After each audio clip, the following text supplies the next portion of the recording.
Let's take a moment to appreciate how professional my ruler is. Yep, that's one professional looking ruler. Anyway, welcome to a new video. Today I'm doing a new challenge that I saw on Casey's Golden channel and that I just decided to copy. Casey's done this series of videos. Seriously, she has over 80 of them and they're all awesome. I've seen them all, so go check those out. I'm gonna link them here so that you can watch them. And so basically she has a book of prompts and she draws them and makes videos about it.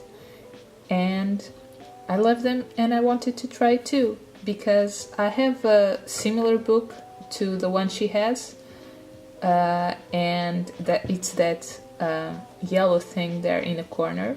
It's called 642 Things to Draw, and it's the title you're seeing me doing right now.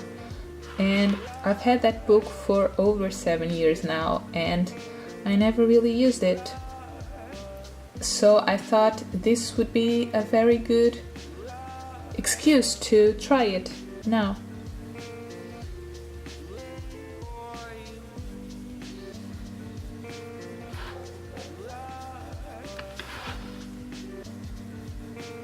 The good thing about this is that it will make me draw things that I wouldn't normally draw. I wouldn't have the initiative to do, and that's kind of a good thing, because that's what sometimes happens in the real world. You get to draw things that you never really thought you would, and you have to do it. So it's kind of similar, I guess.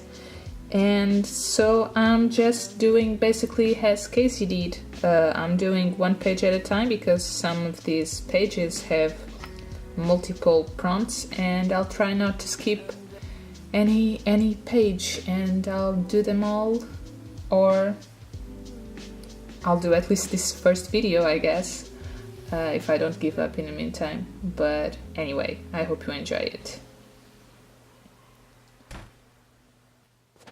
So here is the book that I'm gonna be using. As you can see, it's, how do you say it? It's stained from the sun, because it has been sitting on my shelf for years now. Anyway, I already also taped down the prompts on this side of the spreads because I didn't want to see what they are when I'm working on this side. Also, you can see here, lovely. Yeah, these are a couple drawings I did when I first bought the book. Yeah, they're terrible, but you can see here how I used to draw in 2011, I think. So here's a panda and Charlie Chaplin. I didn't use the book a lot. I think I did one more prompt, I think. Let me see if I can find it.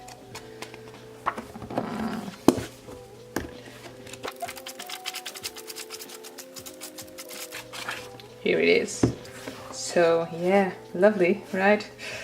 Oh my god, can't believe I'm showing this to the internet. But anyway, so I did this and I did that other, these other.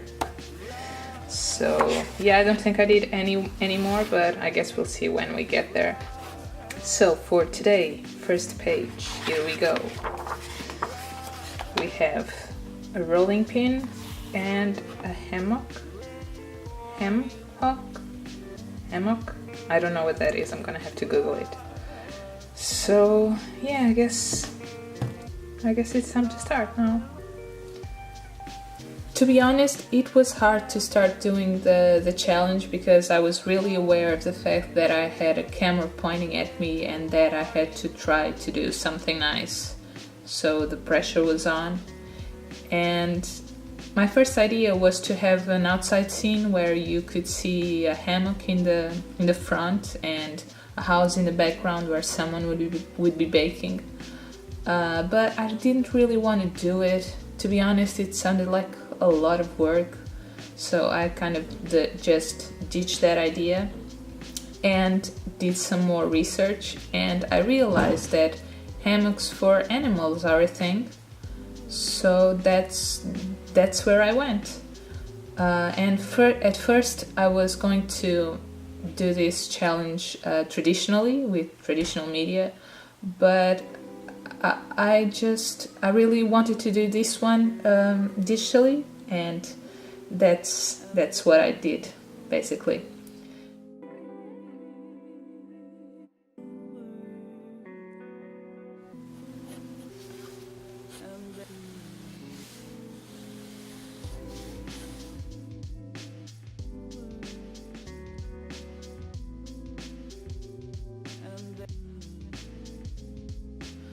I always start my illustrations by choosing the color palette, and for this one I knew I wanted it to be very limited, and I've got to say I'm quite happy with these colors.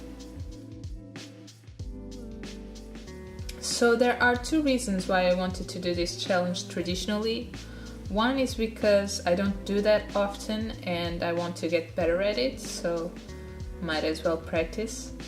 And the other one is because I find those videos more aesthetically pleasing than this one.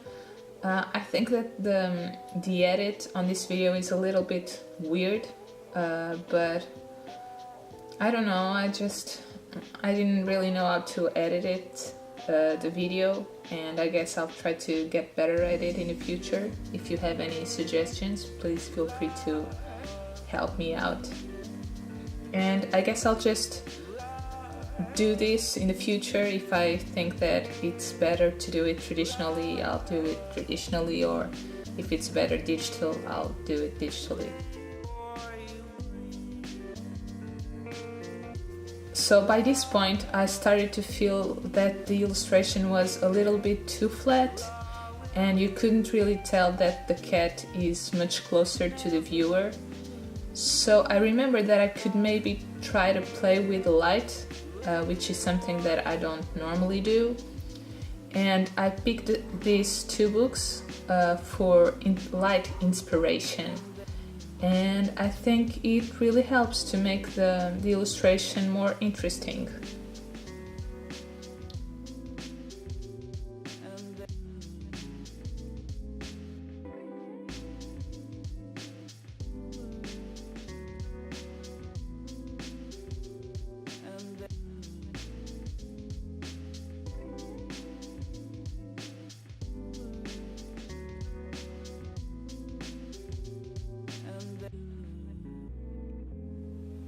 So that's it for this video. I hope you like it. Let me know your thoughts, and I'll try to do a new one again soon. Bye.